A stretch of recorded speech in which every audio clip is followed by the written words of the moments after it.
بسم اللہ الرحمن الرحیم۔ آج کی ہماری کلاس جو ہے وہ دعا کے معنی پر مبنی ہے۔ تو ہم شروع کریں گے پہلے ان فرامین سے جو دعا کی کتاب میں شروع میں لکھے ہوئے ہوتے ہیں۔ صلوات پڑھیے۔ اللہم صلی اللہ محمد و آل محمد۔ حضرت امام نے فرمایا کہ ہم چاہتے ہیں کہ ہمارا ہر روحانی بچہ نہ صرف دعا کو زبانی ہی یاد کرے بلکہ دعا کے معنی بھی سمجھے۔ یہ آپ کے لیے اور آپ کے بچوں کے لیے اور ہماری جماعت کے مستقبل کے لیے بنیادی چیز ہے کہ آپ میں سے ہر ایک خاص طور پر جماعت کے چھوٹے ممبران کو دعا کے معنی سمجھنے چاہیے۔ پونا 22 فروری 1969۔ یہ ہم نہیں چاہتے کہ دعا کے معنی جانے بغیر آپ دعا پڑھیں۔ یہ ضروری ہے کہ ہمارے چھوٹے بچوں کو دعا کے معنی جاننے چاہیے، اور ہم چاہتے ہیں کہ آپ مستقبل میں مذہبی اسکولوں میں چھوٹے لڑکوں اور چھوٹی لڑکیوں کو دعا کے معنی سکھانے کے لیے ایک خاص کوشش کریں۔ بمبئی 8 نومبر 1967۔ صلوات پڑھیں۔ اللہم صلی اللہ محمد و آل محمد۔ تو یہاں پر ہم نے دیکھا کہ حاضر جمعہ نے ایک بہت ہی خوبصورت فرمان، وہ یہ کہ ضروری ہے کہ ہم دعا کو اس کے معنی کے ساتھ، ترجمے کی بات نہیں ہو رہی یہاں پر، معنی کے ساتھ سمجھ کر پڑھیں۔ اکثر لوگ یہ سمجھتے ہیں کہ دعا کے ترجمے کے ساتھ ہم کو دعا پڑھنی چاہیے۔ ترجمے اور معنی یعنی کہ ٹرانسلیشن اینڈ میننگ کے اندر بہت زیادہ فرق ہے، کیونکہ اگر کوئی شخص جو عربک زبان رکھتا ہے، عربک بولتا ہے، تو پھر یہ فرمان ان پر کیسا لاگو ہوگا؟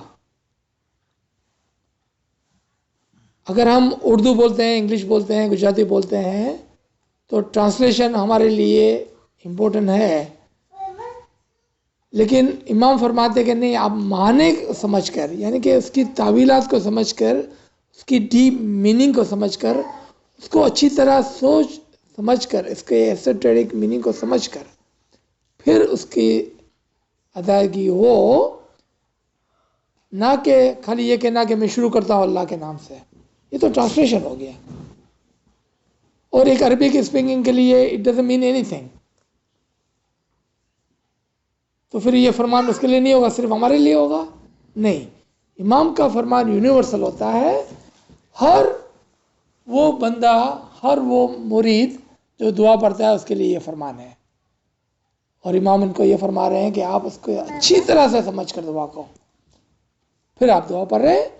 اور آگے آپ دیکھیں، مولا فرماتے ہیں کہ اگر آپ دعا کے معنی نہیں جانتے ہیں تو پھر دعا نہ پڑھیں، اور بچوں کو دعا پڑھانی ہے، اور بچوں کو دعا پڑھنی ہے تو ضرور معنی کے ساتھ اس کو پڑھیں، اور یہ ہمارے مستقبل کے لیے بہت ہی ضروری ہے۔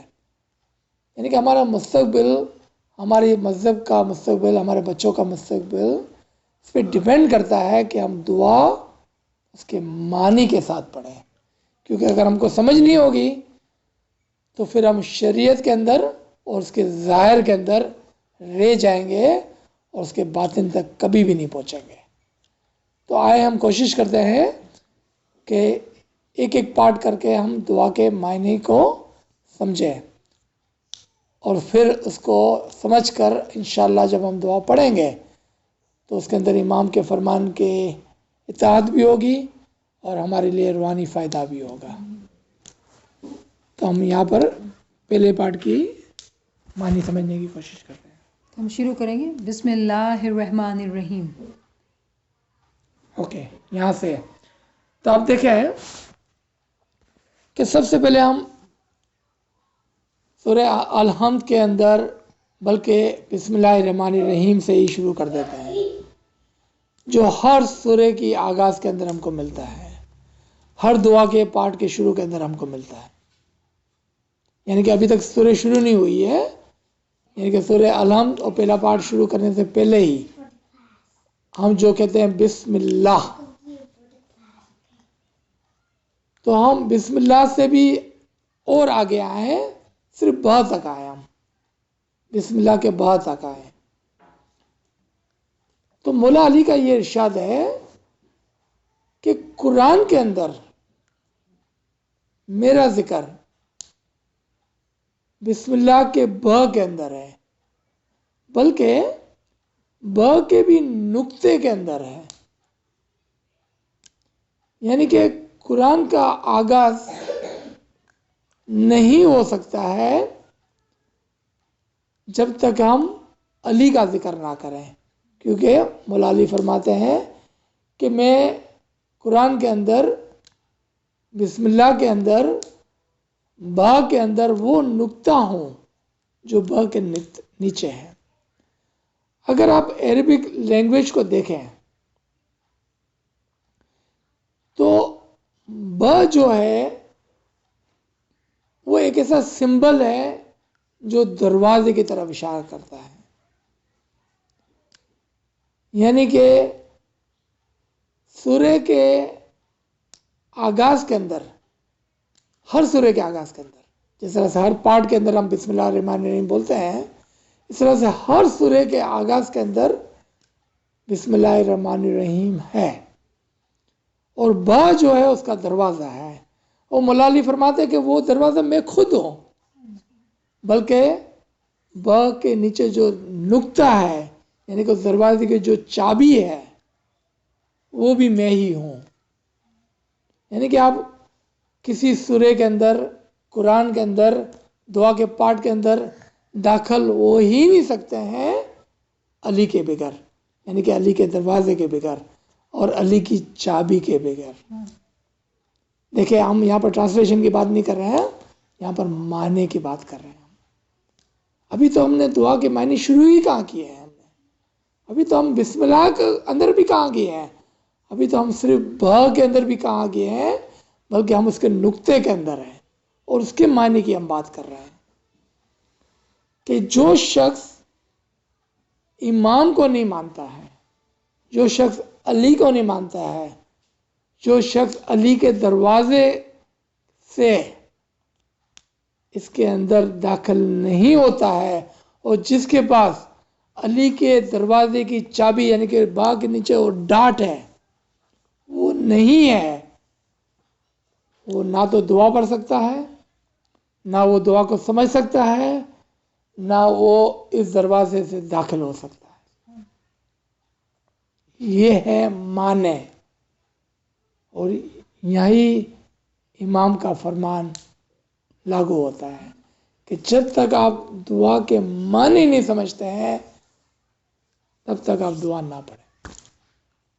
اتنے ضروری ہے دعا کے معنی سمجھنا. تو ہم نے دیکھا کہ اب تو ہم نے دعا شروع ہی نہیں کی ہے، اور اب تو ہم نے بسم اللہ الرحمن الرحیم بولا ہی نہیں ہے، اور ہم صرف با اور اس کے نقطے پر کھڑے ہوئے ہیں. تو با علی ہے، علی کا دروازہ ہے، اور با کا نقطہ علی ہے اور علی کی دروازے کی چابی ہے. اب آئے ہیں ہم آگے، اب ہم آ رہے ہیں بسم اللہ پر،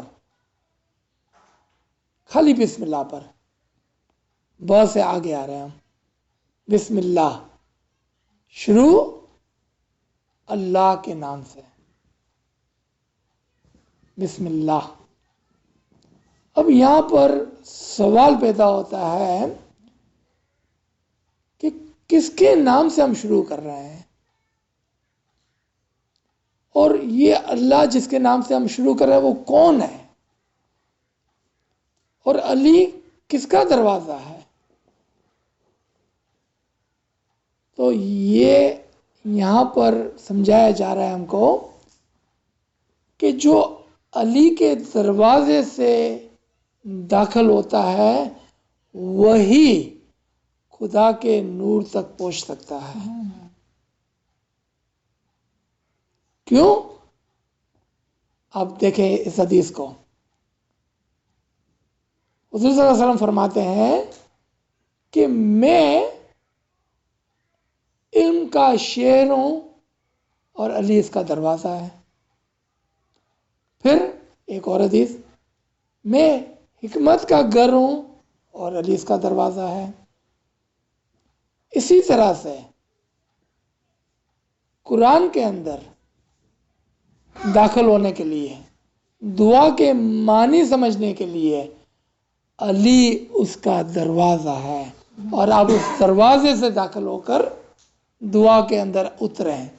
آپ علی کے دروازے سے داخل ہو کر رسول کے علم کے شعر کے اندر داخل ہو، اور آپ علی کے دروازے سے ہی صرف اس علم کی حکمت کے گھر کے اندر داخل ہو سکتے ہیں.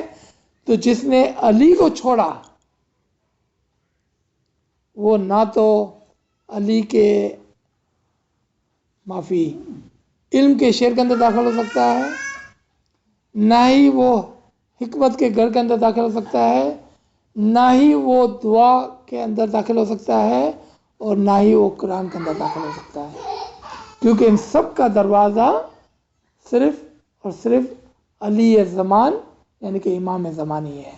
یعنی کہ جو امام کو نہیں مانتا ہے وہ دعا نہ پڑھے. اب آپ فرمان کو دوبارہ سے دیکھیں، پڑھیں اور سمجھیں، اور یہی اس کے معنی ہیں.